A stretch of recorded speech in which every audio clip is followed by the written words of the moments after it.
Hi friends, ఈ వీడియోలో మనం రోజువారీ రాశి ఫలాల్లో సింహరాశి వారి గురించి తెలుసుకుందాం. అంతకన్నా ముందు చిన్న రిక్వెస్ట్ ఫ్రెండ్స్, ఈ వీడియో నచ్చినట్లయితే లైక్ చేయండి, షేర్ చేయండి, అలాగే సబ్స్క్రైబ్ చేయడం అసలు మర్చిపోవద్దు. మీ యొక్క సపోర్ట్ మాకు ఎంతో అవసరం. ఇక సింహరాశి వారికి ఈరోజు చూసుకున్నట్లయితే కుటుంబ సభ్యులతో దైవ సేవ కార్యక్రమాల్లో పాల్గొంటారు. అన్ని వైపుల నుండి ఆదాయం అనేది సమకూరుతుంది. ఇక ఎవరైతే దూర ప్రయాణాలు చేస్తున్నారో ఆ ప్రయాణాలలో కలిగిన నూతన వ్యక్తుల పరిచయం మీకు లబ్ధిని చేకూరుస్తుంది. ఇక వ్యాపారస్తులకు వ్యాపార విస్తరణకు లభించిన అవకాశాలను సద్వినియోగం చేసుకోవడం వలన మంచి లాభాలను అందుకుంటారు. ఇక వృత్తి ఉద్యోగాల్లో ఎవరైతే ఉన్నారో వారు ఆశించిన విధంగా రాణిస్తారు. ఇక ఈరోజు మొత్తంగా చూసుకుంటే సింహరాశి వారికి ఆర్థిక అనుకూలత అనేది కలుగుతుంది.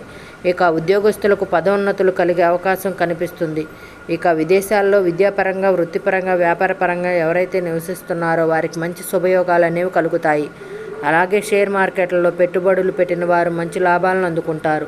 ఇక స్థిరాస్తి కొనుగోలు ప్రయత్నాలు ఎవరైతే చేస్తున్నారో అవి ఈరోజు ఫలిస్తాయి అని చెప్పవచ్చు. అలాగే కోర్టు వ్యవహారాల్లో కూడా మీకు అనుకూలత అనేది కనిపిస్తుంది.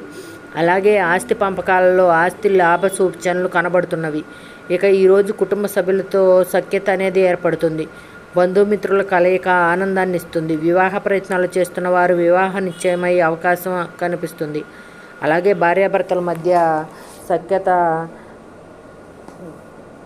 ప్రేయసి ప్రియుల మధ్య అనుకూలత అనేది కలుగుతుంది. ఇక ఈరోజు పెద్దల సలహాలు పాటించడం వలన మీకు అనేక రకాలుగా ఆర్థిక ప్రయోజనాలు అనేవి కలుగుతాయి. ఇక ముఖ్యమైన కార్యక్రమాలన్నీ కూడా సకాలంలో పూర్తి చేసి మీ సత్తా చాటుకుంటారు.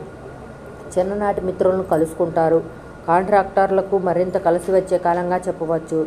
విచిత్రమైన సంఘటనలను ఆశ్చర్యపరుస్తాయి. ధార్మిక కార్యక్రమాల్లో పాల్గొంటారు. దేవాలయాలను సందర్శిస్తారు. దేవాలయాలను సందర్శించినప్పుడు మీరు ముఖ్యంగా గుర్తుంచుకోవలసింది మీ ఇష్టదైవం యొక్క ఆరాధన అనేది మీకు మంచి చేస్తుంది. కాబట్టి తప్పకుండా ఈ దిశగా ప్రయత్నించండి. ఇక ఆర్థిక లావాదేవీలు మెరుగ్గా ఉండటం వలన రుణభారాలు అనేవి తగ్గిపోతాయి. అలాగే ఆకస్మికంగా కూడా ధనప్రాప్తి అనేది ఉండవచ్చు. ఇక ఇంటిలో కొన్ని శుభకార్యాలను నిర్వహిస్తారు. ఇక ఈరోజు ఎంతటి సమస్యనైనా తేలిగ్గా పరిష్కరించుకోగలుగుతారు. భార్యాభర్తల మధ్య కొంతకాలంగా ఉన్న వివాదాలు కూడా తీరిపోతాయి. ఇక ఆరోగ్యం కూడా కుదుట పడుతుంది. అలాగే వాహనాలను, స్థలాలను కొనుగోలు చేస్తారు. ఇక వ్యాపార పరంగా వ్యక్తులు ఎవరైతే ఉన్నారో వారి యొక్క వ్యాపారాల్లో ఉన్నత స్థాయి అనేది నెలకొల్పుతుంది. లాభాలు ఆర్జిస్తారు. ఇక ఈరోజు ప్రభుత్వ ఉద్యోగస్తులు కొత్త బాధ్యతలను సమర్థవంతంగా నిర్వహిస్తారు. పై స్థాయి వారి నుండి అభినందనలు అందుకుంటారు. రాజకీయవేత్తలు, వైద్యులు, కళాకారులు అవకాశాలు దగ్గరగా వస్తాయి. టెక్నికల్ రంగంలో వారికి కొన్ని క్లిష్టమైన ప్రాజెక్టులు పూర్తి చేసి మెప్పును పొందుతారు. ఇక ఈరోజు విద్యార్థులు అనుకున్న ఫలితాలను సాధిస్తారు. ఇక మహిళలు కూడా ఆత్మవిశ్వాసంతో కొన్ని సమస్యలను పరిష్కరించుకోగలుగుతారు. సింహరాశి వారికి అదృష్ట రంగు గోధుమ, ప్రతికూలమైన రంగు పసుపు, అదృష్ట సంఖ్య 8. ఈరోజు సింహరాశి వారు అంగారక స్తోత్రాలు పఠనం చేయడం వలన మంచి సుఫలితాలను పొందుతారు. అలాగే పనుల్లో వచ్చే ఆటంకాలను తొలగించుకోగలుగుతారు. Thank you for watching friends.